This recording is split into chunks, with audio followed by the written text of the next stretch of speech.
Hi, it's Kevin May, the Editor-in-Chief of PhocusWire. I'm joined here by Luuc Elzinga. You're the CEO of Tiqets. Welcome. Thanks. Okay. So you do win the prize so far for the brightest jacket, I mean, especially compared to me. So congratulations on that. Thank you. You're flattering me. We could talk forever about the jacket, but we won't. Sadly, we'll come to slightly other issues around tours and activities. I mean,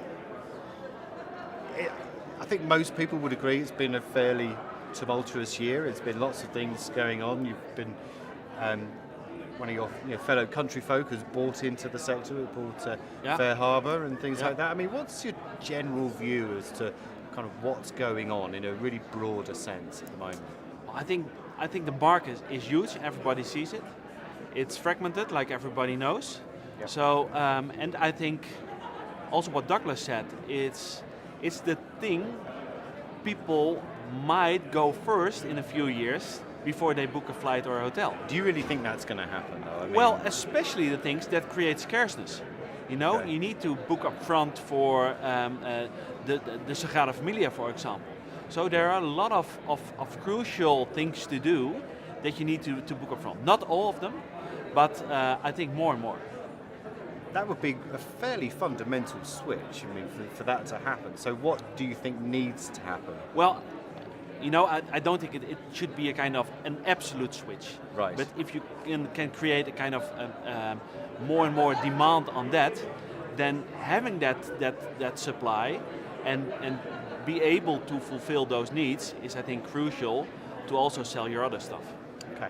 So what, for Tiqets, I mean, what is the priority now, given everything that's going on and knowing that your suppliers probably want to get higher up the funnel? What are you doing as a business to try and help all those different things that are going on? Well, I think for us, we're still a small company. It's focused on what we're really good at. That's admission tickets for museums and attractions, and help those venues also improve their own performance. So in this kind of normal way of marketplace, it's kind of equal between the consumer and supply. And we tend to go much more to the supply because we focus on the top 10,000 venues in the world. And these venues are special. And these venues have brands. So what we do is more and more add value to those venues to have secured the supply to sell that to the audience. And now you said improve their performance. What do you mean by their performance? Well, they want to sell more. Yes. But not all of them. Some of the museums are full, like the Van Gogh Museum. And what they want is increased yield. So we're able, for example, to sell 50% more audio guides than they do on their own website. And then you add value. I think everything is about adding value. And we add a lot of value for the venues we're working with. Okay, so you said you work with the major attractions and things like that. Yeah. Does that become a problem for Tiqets over time because there are only so many of those? Yes, if you look at the long term, of course that's not enough. But securing this top 10,000 is crucial because they're only working with, let's say, 5 to 10 companies that help them with or distribution or with yield management to kind of improve the whole customer experience themselves. So we need to be in there for now, and then we go more to the tail. Okay, so you don't, TripAdvisor earlier was saying, they have this ambition to just connect everybody and just digitize the industry. So you're quite happy with doing what you're doing because you presumably most of the major attractions in the world are connected, have all the things that you would expect them to have because they're big organizations. You expect to have that, but that's not the fact. Okay. We were the first one, only last year in June, to have connected the Louvre on a digital way. Before that, it was paper. It was only paper. And that's kind of quite and mind-blowing in a way, isn't it? It's mind-blowing, yes. So there's a lot to do in this. Let's just talk about that bit for a second, Ed. So why would they so arguably late to do that? Well, I think the urge was never there. And now they say with going online, they can deliver a much better user experience. That word is also new for them because they had the art, beautiful museum. But being there when there are kind of 200, 300 people before the Mona Lisa is not really a nice experience. So we help them to set up time slots where you can really do crowd management to increase the user experience when you are at the Louvre. Right, okay. And what's your general view on a subject that's been talked about a lot here this week already is commission levels for the likes of you to a supplier. How do you approach that? I think commission level is all about adding value. Right. So if you add value by bringing demand which they cannot deliver themselves, I think a 20, maybe even 30%, where you do big volumes in markets like China, which they have really difficulties or have to invest themselves really much, it's perfect. If you're cannibalizing, it's not worth any penny. Right. So it's all about adding value. Right, okay. So a couple of final points. I mean,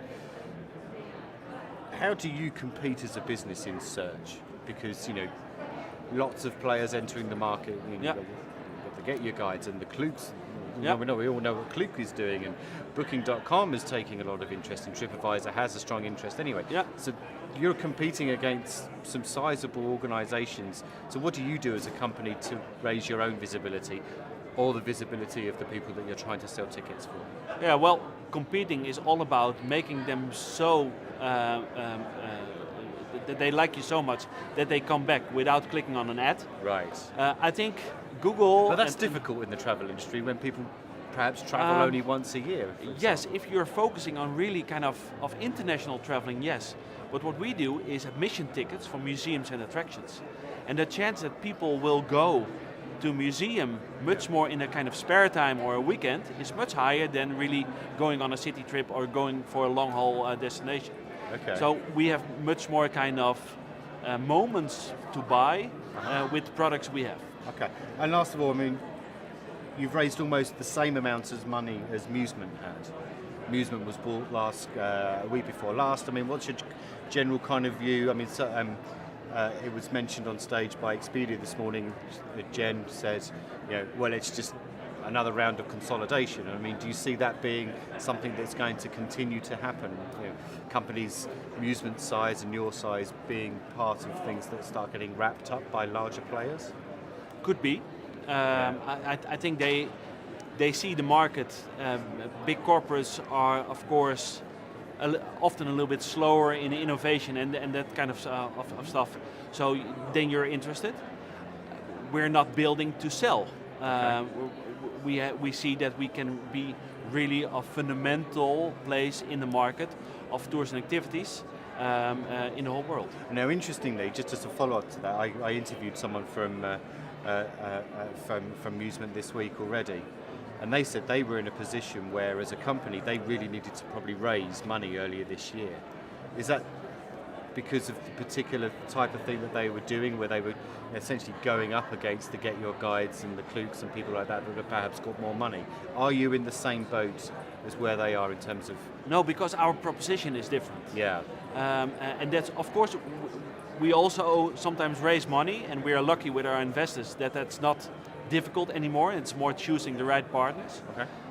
But we're not kind of competing against Vider or Get Your Guide, who really established a wonderful brand and position. Mm-hmm. But we're really going after this kind of niche of 60 billion. This niche of 10,000 venues is worth 60 billion in gross. Yeah.